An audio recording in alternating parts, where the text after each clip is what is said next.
Ngayong araw po, October 20, 2025, ang umpisa ng COMELEC Voters Registration para sa BSKE November 2, 2026. Ang katapusan po ng rehistro ay sa May 18, 2026. Ang tanong, tuloy pa ba ang barangay at SK elections sa December 1, 2025? Hello Philippines, I'm Butch Serrano.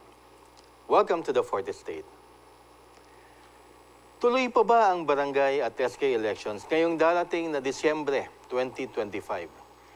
Balita lamang po at diretsuhan na. Malabong-malabo na po dahil sa mga sumusunod na pangyayari.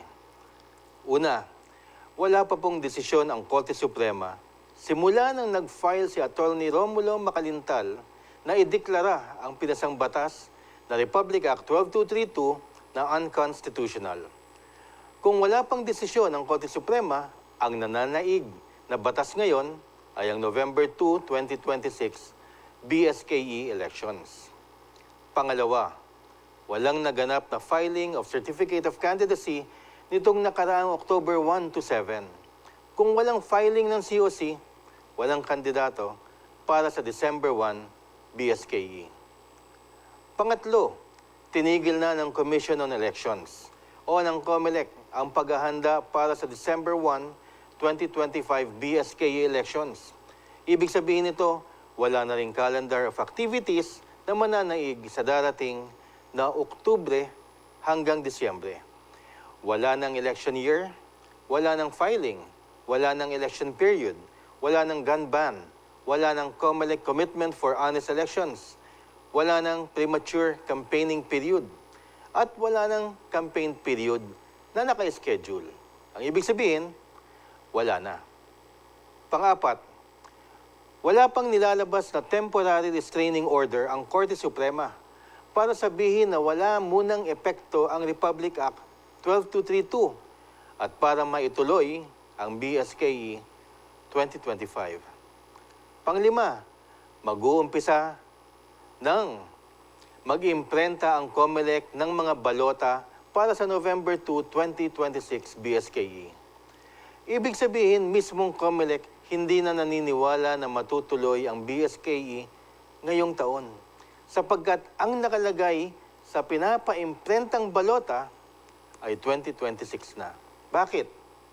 Sapagkat ang preparasyon ng Commission on Election ngayon ay para sa BARM parliamentary elections o bagong tinatawag nilang BPE. Ang BPE magaganap sa buwan ng Marso 2026. Ibig sabihin ang calendar of activities nito ay lalabas ngayong buwan ng Disyembre o Enero.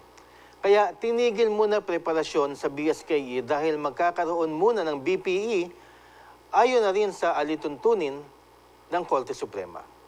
Pang-anim, dahil sa first quarter of 2026 ang BARM parliamentary elections, hindi pwedeng magkaroon ng susunod na eleksyon sa loob ng 5 buwan palugit para sa COMELEC. Kaya't inaasahang pagkatapos ng BARM parliamentary election sa Marso, ang susunod na palugit kung sakaling mapaaga ang BSKE ay sa mga bare months na ng 2026. At kung sakaling madeklara na unconstitutional ang Republic Act 12232, ang uunahin muna ng COMELEC bago ang bagong petsa ng halalan ay kung kailan ang 3 buwan na calendar of activities para si BSKE 2026. Kung sakali naman na umiiral na batas ay madeklarang constitutional ng Korte Suprema, legit na at tuloy na sa November 2, 2026, ang araw ng patay. Ang araw ng halalan. Maraming salamat po. I'm Butch Serrano.